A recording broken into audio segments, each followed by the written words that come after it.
Hi everyone, welcome to the fourth video of the system design series. In this video, we will talk about the CAP theorem. What is CAP? CAP stands for consistency, availability, and partition tolerance. So we know that an application can have multiple servers. So in a consistent system, all the servers should see the same data simultaneously. Availability, as the name says, a system should always be available for the user. And partition tolerance. So if a system is partition tolerance, then in case of any brokerage or in case of any failure, it is still able to handle the user request. Let's cover each of them in a little more detail. Consistency by definition is a property that if a write operation happens in a database, all the subsequent read operations must get the updated data. In our previous videos, we talked about scalability, and we got to know that companies have multiple servers in order to meet user demand. And these multiple servers can be placed across geolocations also. Let's take an example. We have a user who logs in to his nearest server. Let's say it's India. The user adds a new piece of data, and at the same time, a user in Japan tries to access the data, and he will not find it. So it becomes a job of the server to replicate this data to all the servers and make it available to other users. Right? Because we have these multiple servers in place, it is important that the data is consistent and all the users see the same data. And this brings us to the domain of consistency. So consistency basically is of three types. Let's start with eventual consistency. Eventual, as the name says. So here, whenever you update a data or whenever the server gets updated, the updated data will eventually become available to other servers. Let us understand this with the help of this diagram. Here, user A, he writes data X into server A. Now, it is the job of server A to update this data to all the remaining servers, B and C in this case. It is also available in India. So this will obviously get updated faster as compared to node C. Now we have two more users, user B and user C. Now at the same time, when user B tries to access the data, he will get the updated value. But when user C tries to read the value of X, he will get the old value because it is still not updated. So in eventual consistency, whatever data or whatever server got updated,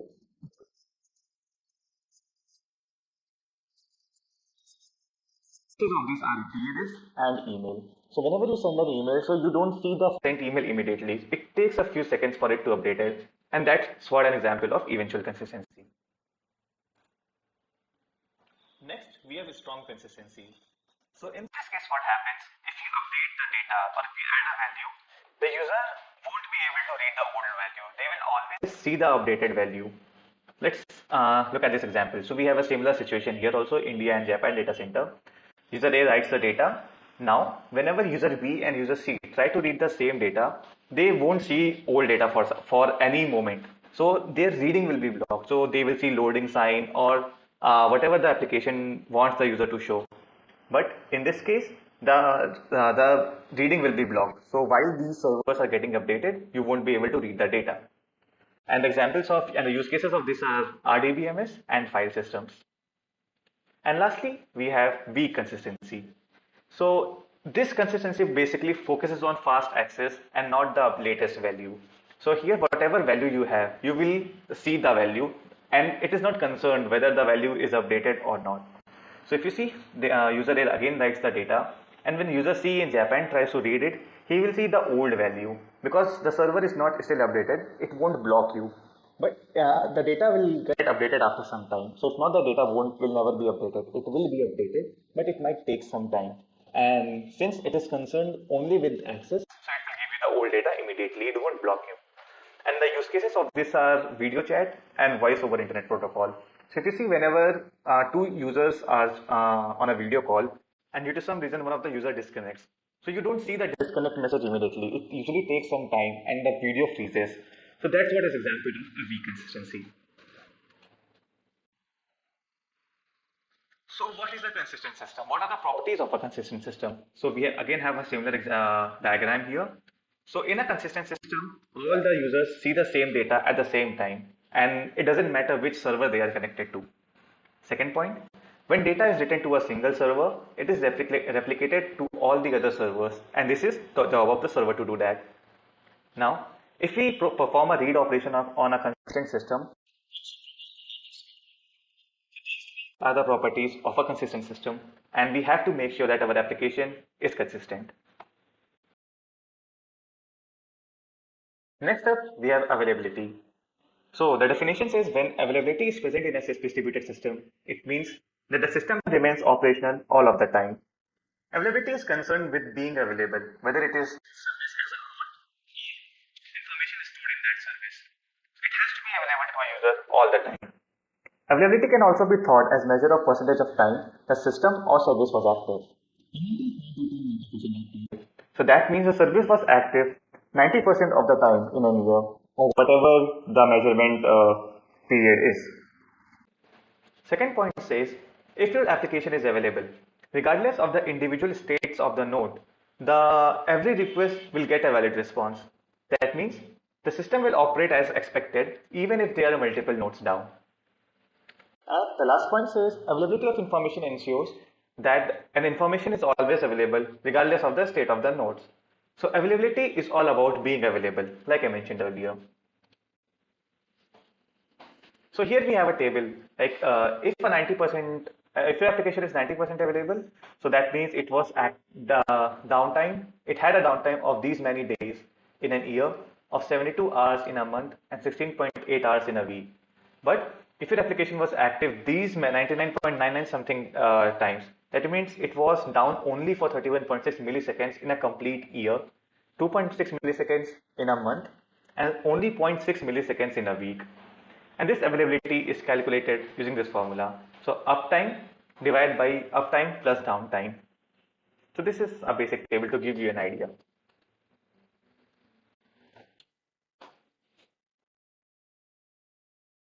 Partition tolerance. First of all, what is a partition? Partition basically is a communication loss that can happen between within a distributed system. Reason, lost in connection or temporary delay in connection between two nodes. What is partition tolerance?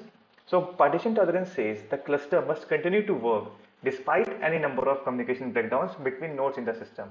So it doesn't matter how many communication loss are there within the system. Your overall system must still be responsive. So if we compare this with availability, in case of availability, the node itself was going down.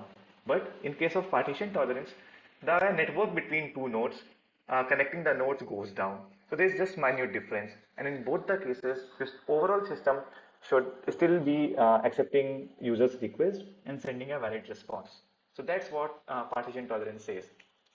The system does not fail regardless of whether messages are dropped or delayed between nodes within the system.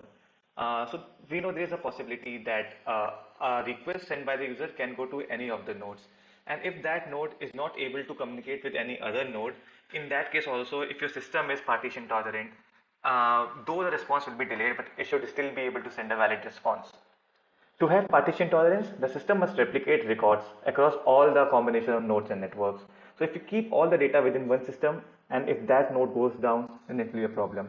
So to make your system partition tolerant, the data must be replicated between various nodes and networks. So that's all about partition tolerance. So now we have covered the three pillars of CAP theorem. Before moving further, let's understand what is a distributed computing. So a distributed system is a collection of computers that work together to form a single computer. All of the distributed machines have one shared state and they operate concurrently. So for an end user, a distributed system behaves as if it is a single system. The distributed system networks store the data on more than just a single storage. So now we have a better idea about distributed computing. Let's move further. So CAP theorem. So the CAP theorem states that the distributed database system can only guarantee two out of the three characteristics that we spoke about: consistency, availability, and partition tolerance. So why is that? One thing to make sure and lay emphasis on is the word guarantee. So we can have all the three states together. There's no problem in that. But what the theorem says that in case of any, let's say in case there is a failure, or there is a breakage. So in that case, the theorem says only two of those three characteristics can be guaranteed. In case of failure, all the three of them are not guaranteed. And that's what the theorem says. So if you see at this Venn diagram, we have AP, CP and AC. So in case of any failure, so the theorem doesn't mention in case of failure, that's why it uses the word guarantee. So at any given point of time, only two of these combinations are possible and not all three. So if you see the union of the three circles, it says impossible. You can have them under normal circumstances, but in case of failure, you cannot guarantee to have all three of them together at all the times. So because it's a theorem, it will have a proof. So let's take a look at that.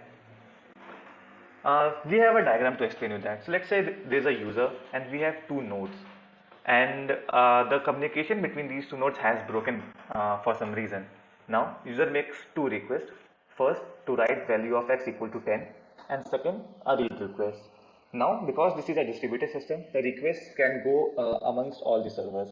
So let's assume the first request goes to node A and the second request goes to node B. Now the user has updated the value 10 in this node. Because the link is broken between the two nodes, node A cannot inform node B about the updated value. And if the user makes a read operation, node B will either return null or it will return the previous value which it had. So if you see, this is a failure. Now, if our system is not partition tolerant, node B won't be able to return the updated data. And if it returns the old value of x, in that case, it will be an inconsistent data, right? And if node B doesn't return any response, so that will become a case of unavailability. So in this case, we can have only two of the three combinations. So this is the proof of the capture. I hope now you have a better understanding why the theorem doesn't guarantee all the three states together, because we never know when a failure might happen, and if a failure happens, in that case we cannot guarantee all the three states. Now let's take a deeper look into the combinations that we can have between the three characteristics. So no distributed system is safe from the network failures. Thus, network partitioning generally has to be tolerated. So in our application, in our distributed application or distributed system, a network failure can happen at any time. So partition tolerance is generally what we will keep. Then we are left with two options: availability or consistency. So if we choose availability, so what happens? The system will always process the query and try to return the most recent available version of the information. So the system won't say that it is down. The node won't say that it is not working. It will return your response, but there is no guarantee that the response which you get is the latest data. That's what availability says. And in case of consistency, the system will return an error or a timeout if particular information cannot be guaranteed to be up to date due to network partitioning. So if you look at the previous example again, because of this network partition in case of node B, since we have not chosen the availability, it might say that I am unavailable, but it won't send you any stale data. So that's the difference between being available and being consistent. And lastly, we have one more option, and that is availability and consistency. So in this case, data is consistent between all the nodes, but the condition is as long as all nodes are online and connected. So data is consistent as long as the nodes are connected and as long as the servers are online. We can read and write from any node and be sure that the data will be the same.